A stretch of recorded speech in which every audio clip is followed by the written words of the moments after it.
Desde quando eu era bem pequenininho, meu avô me contava lendas assustadoras. Algumas que me faziam ficar dias sem dormir. Desde então, por mais estranho que pareça, eu me apaixonei pelas lendas brasileiras e sempre fiquei imaginando se essas histórias tinham sido inspiradas em casos reais. Nessa Sexta do Medo, eu, Bira, quero contar para vocês as lendas brasileiras mais macabras, tanto do nosso rico folclore, tanto das lendas urbanas que são passadas de geração em geração. Você mora em Curitiba? Ou mesmo já visitou a cidade? Por lá, existe uma história muito famosa, que diz que durante o século XIX, um grande navio atracou na cidade de Paranaguá, litoral do Paraná. O navio trazia muitos imigrantes italianos que foram trabalhar em lavouras em Curitiba e acabaram formando um bairro na cidade chamada Santa Felicidade. Entre os imigrantes, havia uma mulher chamada Constantina, que estava sempre acompanhada de sua mãe, Dona Lola. A mãe de Constantina dizia que ela fazia parte de uma linhagem muito antiga de bruxas, que era chamada de Estrega. Vez ou outra, Dona Lola dizia a Constantina que ela precisava se preparar para a feitiçaria, pois o castigo para uma pessoa que nega o seu dom é ser uma moça durante o dia e uma velha bruxa durante a noite. Apesar dos avisos da mãe, Constantina não gostava de feitiçaria, pois acreditava que esse papo de bruxa envolvia invocar espíritos malignos.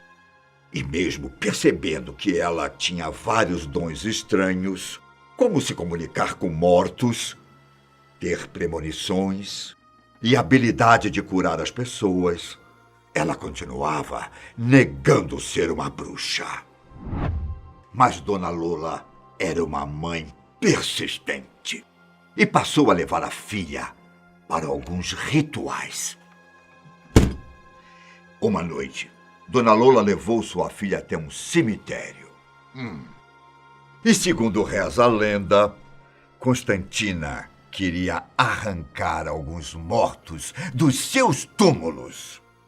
Assustada, ela mesma, a própria Constantina, saiu correndo do cemitério e acabou indo parar em um local chamado Campo Largo, na região metropolitana de Curitiba.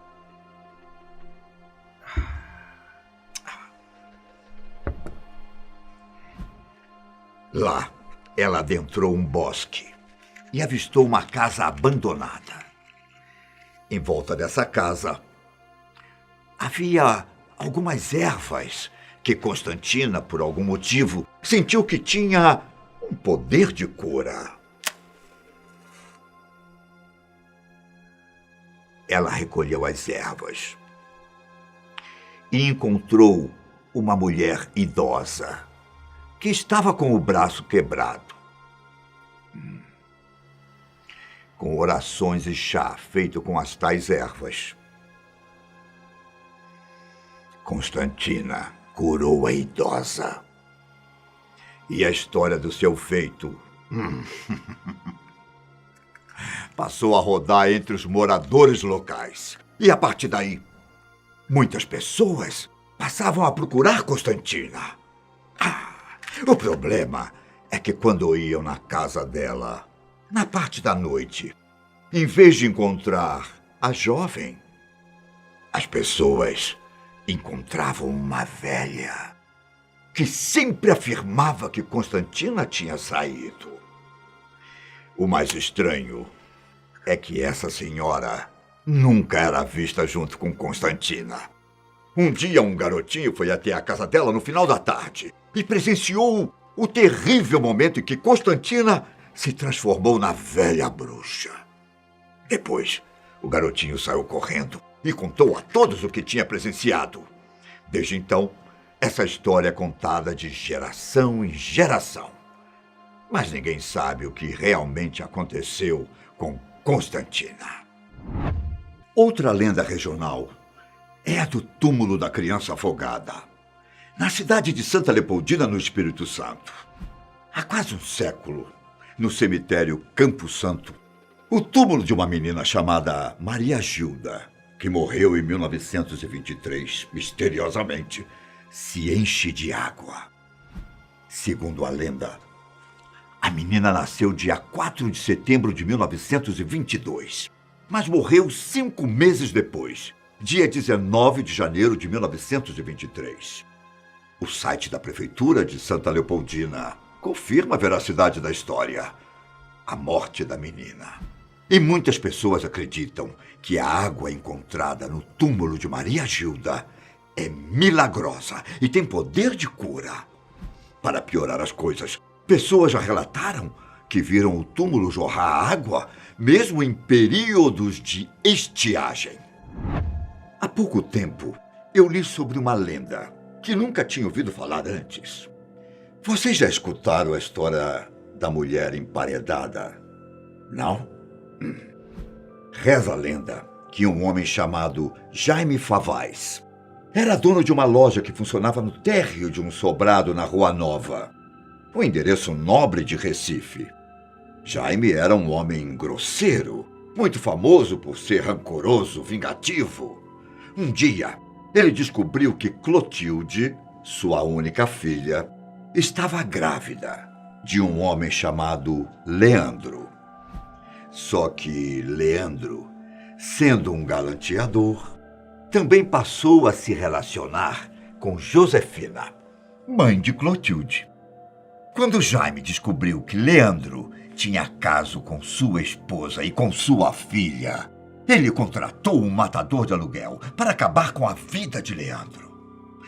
Enlouquecida com aquela situação, Josefina tentou fazer com que sua filha se casasse com um sobrinho. Mas o sobrinho acabou rejeitando o casamento.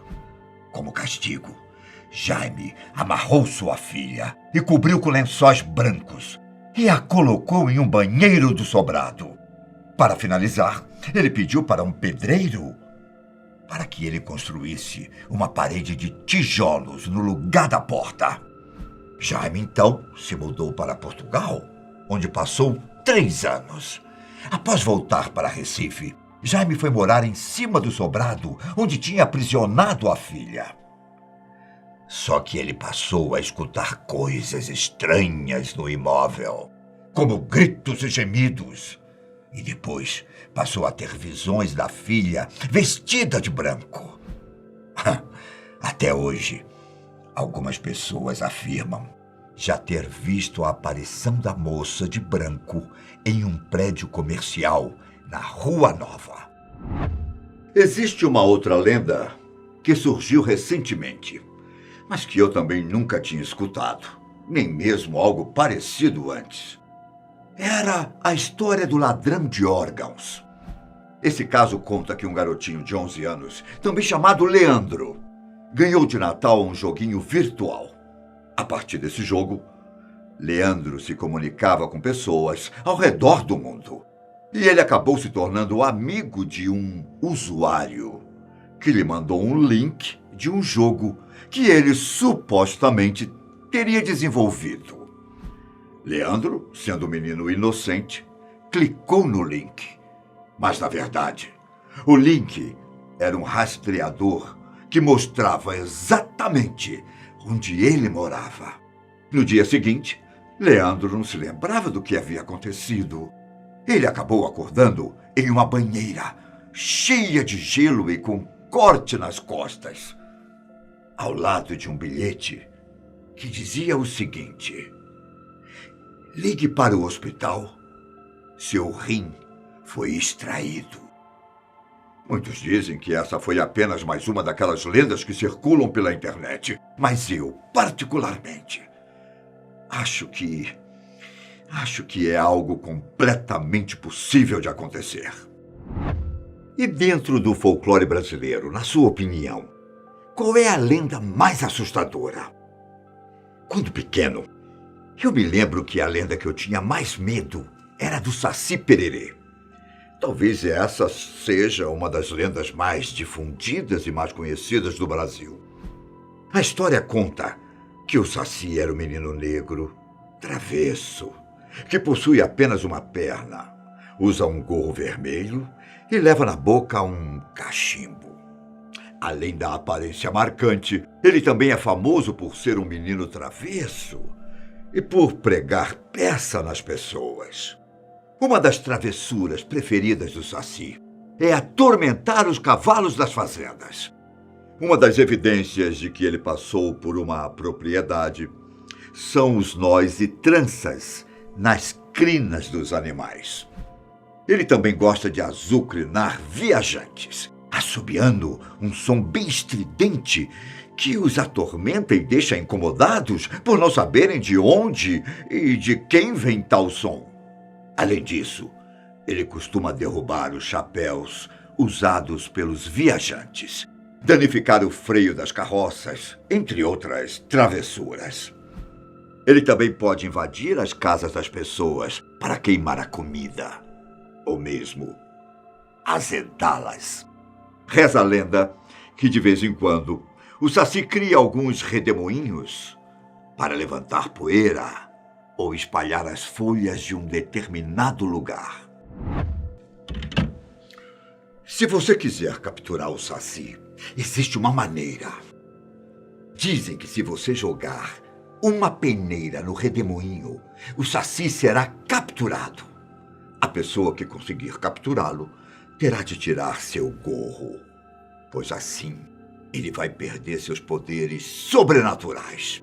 Por último, deve-se aprisioná-lo em uma garrafa com uma cruz desenhada nela. Conta-se que o Saci vive 77 anos, sendo que, depois desse período, ele pode transformar-se em um cogumelo venenoso. Essas foram algumas das mais assustadoras lendas brasileiras. Me diz uma coisa. Existe alguma lenda famosa que você gostaria que eu contasse aqui na Cesta do Medo? Tem? Então escreve aqui embaixo, porque eu me despeço por aqui. Até a próxima. E cuidado, hein?